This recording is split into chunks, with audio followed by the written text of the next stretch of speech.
Sri Kuberan TV நேயர்களுக்கு அடியேன் உங்கள் சிவயோகி சிவசக்திமான் சுவாமிகள் வணக்கத்தை தெரிவித்துக் கொள்கிறேன். அன்பு நேயர்களே, இந்த பதிவில் செவ்வாய் வக்ரம் பயிற்சி பலன்கள்லாம் சொல்லுவோம். இதனால் வரைக்கும் செவ்வாய் என்கிற நவகிரகத்திலே படைத்தளபதியாக விளங்கி வரக்கூடிய அந்த செவ்வாய் பகவான் மிதுன ராசியிலிருந்து கடகராசிக்கு வந்து இதுகாலம் வரைக்கும் இருந்தார். இப்பொழுது வருகின்ற 18/1/2025 அன்று மீண்டும் வக்ரகதியிலே மிதுன ராசிக்கு செல்கிறார். அங்கே போய் அவர் இருந்து கொண்டு வருகின்ற 7/4/2025 வரை அங்கே இருப்பார். அப்போது இது வக்ரகதி கால பலன்கள் தான் சொல்லப்படுது. வக்ரகால பலன்களை இப்போது அடியேன் 12 ராசிக்கும் சொல்ல போகிறேன். அதுக்கு முன்னாடி பொது பலன் சொல்ல போகிறேன். திருப்பி பழையபடி மிதுன ராசிக்கு வந்து வக்ரகதியில் இருக்கார். அந்த மிதுன ராசியில் அந்த செவ்வாய் பகவான் இருந்து கொண்டு 4, 7, 8 என்ற 3 பார்வைகளாக கன்னி ராசியை பார்க்கிறார், தனுசு ராசியை பார்க்கிறார், மகரம் ராசியை பார்க்கிறார். இப்படி பார்க்கும் பொழுது என்னென்ன பலன்கள் ஏற்படும், ஒவ்வொரு ராசிக்காரர்களும் என்ன பலன்கள், நாட்டுக்கு என்ன பலன்கள், இதெல்லாம் தான் சொல்ல போகிறோம். அப்போ பழையபடி ஒரு கிரகம் வக்ரம் பெற்று இருக்கும்பொழுது வக்ரம் என்றாலே குணம் மாறி உள்ளது என்று சொல்ல வேண்டும். சாதாரண நிலையில் இருக்கிறதுக்கும் வக்ரம் குணம் மாறி இருப்பதற்கும் வித்தியாசம் இருக்கிறது. அந்த வகையிலே வக்ரகதியிலே இந்த செவ்வாய் பகவான் இருக்கும் பொழுது ஏற்கனவே அவர் கோபக்காரன், படைத்தளபதி, ஆக்ரோஷமாக செயல்படக்கூடியவர், போராடும் குணம் கொண்டவர், இது மாதிரிலாம் தான் அவருடைய குணங்கள். சகோதரகாரகன், பூமிக்காகாரகன், பூமிக்கு உண்டான காரகன், இப்படியெல்லாம் சொல்லப்பட்டு வருகிறது. அந்த வகையில் பார்க்கும்பொழுது இப்போ அவருடைய பார்வை பலன் பார்க்கும்பொழுது கன்னிராசியை பார்ப்பதினால் கன்னிராசி என்பது புதனுடைய வீடாக சொல்லப்படுது. அப்போது கல்வியிலே தொழிற்கல்வி சிறந்து விளங்கும்.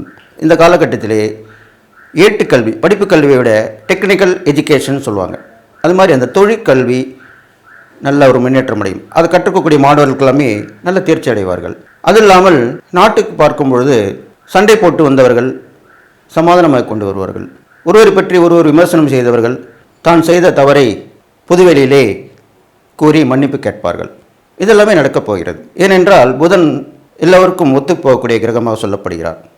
அந்த புதனுடைய வீட்டை அவர் செவ்வாய் பார்ப்பதால் இவ்வாறு பலன்கள் ஏற்பட போகிறது. அடுத்ததாக நல்ல ஒரு கல்வியிலே வளர்ச்சி ஏற்படும். தொழில்நுட்ப கல்வியிலும் வளர்ச்சி ஏற்படும். மற்ற ஏனைய கல்வி கற்பவர்களுக்கும் வளர்ச்சி உண்டாகும். அறிவுத்திறன் விளங்கும். சுயமாக சிந்திப்பார்கள். மக்களிடையே சுய சிந்தனை மேலோங்கும். இதெல்லாமே நடக்கும். அதுவும் இல்லாமல் வழிபாடு என்ற போது முருகர் வழிபாடு மேன்மேலும் பேசப்படும்.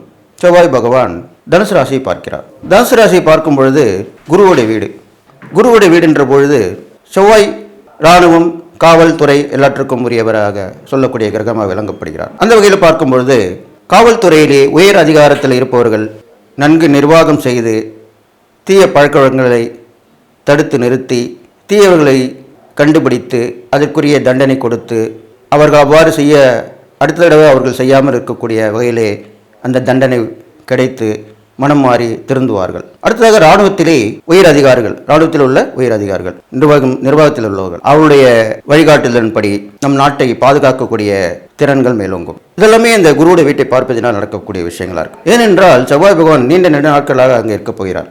கிட்டத்தட்ட ஒரு 70-78 நாட்களாக இருக்க போகிறார். அடுத்ததாக மகர ராசியை பார்க்கிறார். மகர ராசி என்றது சனி பகவானுடைய வீடு. சனி பகவானுக்கும் செவ்வாய் பகவானுக்கும் பகை என்று சொல்லக்கூடிய விஷயம் இருந்தாலும் நீதி, நேர்மை, சத்தியத்தை நிலைநாட்டக்கூடியவர் சனி பகவான். அந்த தன்மையும் கண்டிப்பாக பார்க்கும்போது அதை வெளிப்படத்தான் செய்ய போகுது. பெரும்பாலும் பெண்கள், குழந்தைங்களுக்கு நல்ல ஒரு தீர்ப்பு வழங்கப்படும். அவர்களை பாதுகாப்பு நலன் கருதி தன்னாளர்கள், தொண்டு நிறுவனங்கள் உடையவர்கள், அது இல்லாமல் ஆட்சியாளர்கள் எல்லோருமே அவர்களுக்கு பாதுகாப்பு கொடுத்து நடைமுறைப்படுத்த போகிறார்கள். அதெல்லாமே இப்போ இந்த செவ்வாய் வக்கர காலத்தில் நடக்கும் என்று சொல்லி 12 ராசிக்கும் உள்ள பலன்களை சொல்ல இருக்கிறேன். கும்பராசிக்கு பார்த்தீங்கன்னாக்கா உங்கள் ராசிக்கு 5ஆம் இடத்துல செவ்வாய் இருக்கார். அவர் பார்க்குற இடம் 8, 11, 12. இப்போ ராசிக்கு 5ஆம் இடத்துல இருக்கிற செவ்வாய் சனியோட வீடாக இருந்தால் கூட வக்ர பெற்றிருக்கார். அதனால் நன்மை தான் புரிவார். குணம் மாறி இருக்கும்போது பாபகரங்களாம் சரி கெட்டங்களாம் நன்மை தான் செய்வாங்க. அந்த வகையில் பார்க்கும் பொழுது உங்களுக்கு நன்மையான விஷயங்கள் நடக்கும். நீங்கள் ரொம்ப நாள் நினச்சி இந்த விஷயம் கண்டிப்பாக நடக்கும். நிறைய பயணங்கள் போயிட்டு வருவீங்க, அது மூலிமா நல்ல பலன் கிடைக்கும். வெளிவட்டார பழக்கங்கள்லாம் சிறப்படையும். எல்லாருமே உதவிகரமாக இருப்பாங்க. அது இல்லாமல் உங்களுக்கு புகழ் பேர் எல்லாமே கிடைக்கக்கூடிய வாய்ப்புகள் வரப்போகுது. உங்களுடைய பேர் நிலைநாட்டப்படும். நீங்கள் செய்கிறது எல்லாமே இந்த காலகட்டத்தில் நிலைத்து நிற்கும். அது மாதிரி விஷயம் நடக்க போகுது. அது இல்லாமல் எதிர்பாராத சந்திப்புகள், எதிர்பாராத வரவுகள், தனவரவுகள் வந்து போகும். திடீர்னு ஒரு அதிர்ஷ்டம் கூட அடிக்கிறதுக்கு வாய்ப்பு இருக்குது. அது உதவிகரமாக இருக்கலாம், பொருள் உதவியாக இருக்கலாம், பண உதவியாக இருக்கலாம், இப்படிலாம் இருந்திருப்போம். கண்டிப்பாக அது கிடைக்கும். அது இல்லாமல் கொஞ்சம் கவனமாகவும் இருக்கணும். வண்டி வாகனம் போகும்போது நேரங்க தவறாக ஒன்று வேண்டும். கண்ட நேரத்தில் சாப்பிடக்கூடாது. உடல் ஆரோக்கியத்தை பார்த்துக்கணும். அதுக்காக தான் அப்படி சொல்லியிருக்கேன். உள்ளுறுப்பில் பிரச்சனை வரத்துக்கு நம்ம சாப்பிட்ற உணவு தான் காரணம். அப்போ கவனமாக இருக்கணும். வெளி உறுப்பு பாதிக்கிறதுக்கு அடித்தடி படுறது, காயம் படுறது, அதனால பாதிப்பு வரும். அப்போது ரெண்டுமே பயணங்களில் போகும்போதும் சாப்பிட்ற விஷயத்துலையும் கவனமாக இருக்கணும். இது மாதிரி இருந்துட்டாலே சரியாயிடும். அது இல்லாமல் நிறைய லாபகரமான விஷயங்கள் நடக்க போகுது. உங்களுக்கு பெரியவங்களுடைய ஆலோசனை கேட்டு நடக்கும்போது நல்லது நடக்கும். மூத்த சகோதரர் மூலிமா நல்ல ஒரு உதவிகள் கிடைக்கும். இல்லைனா உதவி பண்ணாமல் இருப்பாங்க, இப்போ வந்து உதவி பண்ணுவாங்க. அதுக்கு தான் நேரங்காலம்னு சொல்லுவாங்க. அது மாதிரி வந்து கிடைக்கும். லாபத்தை வந்து நல்ல விதமாக பெருக்கிக் கொள்வீங்க. ஒரு லாபத்தை எடுத்து அந்த ஒரு லாபத்தை யூஸ் பண்ணுவீங்க. தொழிலில் வியாபாரத்துலையுமே கவனமாக இருப்பீங்க, உத்தியோகத்திலும் கவனமாக இருப்பீங்க. இது மாதிரிலாம் கவனமாக இருக்க போகிறீங்க. அடுத்ததாக கும்பராசிக்காரங்களுக்கு ஏகப்பட்ட பிரச்சனைகள், கஷ்டங்கள் வந்திருந்தால் கூட இந்த செவ்வாய் வக்ரகதின்னு பார்க்கும்போது புதுமையான விஷயங்களை செஞ்சு பாராட்டு பரிசுகள் கிடைக்கும். அது கிடைக்க போகுது. உங்களுக்கு துணிஞ்சு தைரியமாக செய்யக்கூடிய எல்லா விஷயமே நடக்கும். நல்லபடியாக நடக்க போகுது. பெரும்பாலும் கும்பராசிக்காரர்கள், கும்பராசின்னு இல்லை, கஷ்டமான ராசியில் இருக்கவங்கள எப்பவுமே இடம் மாற்றங்கள் கண்டிப்பாக ஏற்படும். அது உங்களுக்கு இப்போ ஏற்பட போகுது.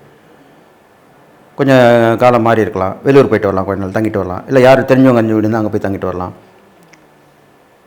குறைஞ்ச 3 நாள் தங்கிட்டு வரலாம். ஒரு வாரம் 10 நாள் அப்படி போயிட்டு வரலாம். இது மாதிரிலாம் பண்ணணும். எப்பயுமே இடம் மாற்றங்கள் ஏற்படும் போது, ஒரு கெட்ட நேரமாக இருக்கும்போது இடம் மாற்றம் ஏற்படும்போது நல்லது நடக்கும். அதுதான் பெரியவங்க சொல்லுவாங்க.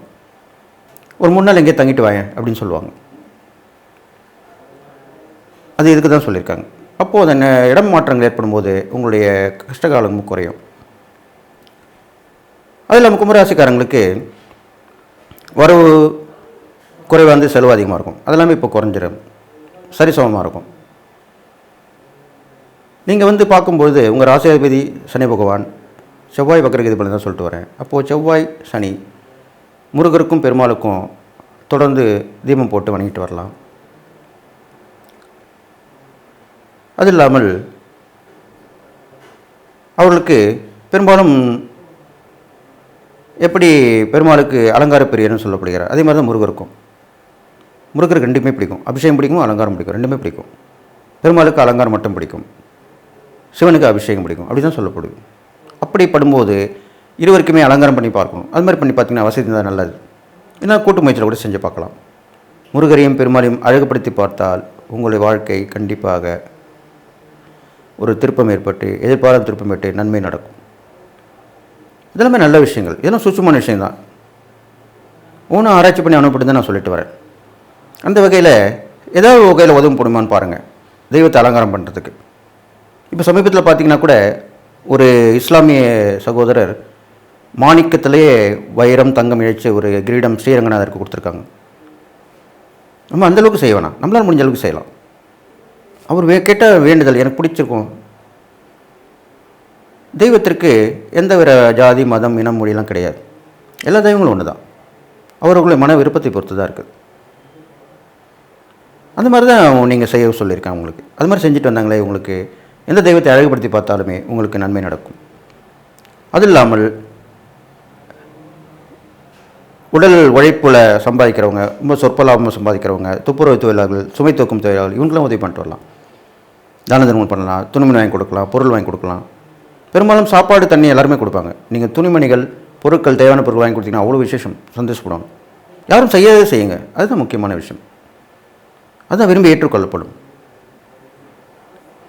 பெரும்பாலும் பார்த்தீங்கன்னாக்கா இந்த அமாவாசையில், முக்கியமான பௌர்ணமி நாளில் நிறைய பேருக்கு தான தர்மம் பண்ணுவாங்க. அப்போ என்ன பண்ணுவாங்கன்னா, தேடி கண்டுபிடிக்க கஷ்டம்னு சொல்லிட்டு கொடுத்தவங்களுக்கு ஏற்கனவே சாப்பாடு வாங்கி வச்சுருப்பாங்க, அவங்களுக்கும் உங்களுக்கு கொடுத்துருப்பாங்க. நான் பார்த்துருக்கேன்.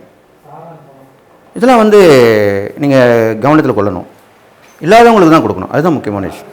அப்படி கொடுத்து வந்தீங்கன்னா கண்டிப்பாக உங்களுடைய வாழ்க்கையில் முன்னேற்றம் நடக்கும் சொல்லி இந்த செவ்வாய் வக்ரகதி பலன் உங்களுக்கு நன்மை தான் செய்ய போகுதுன்னு சொல்லி.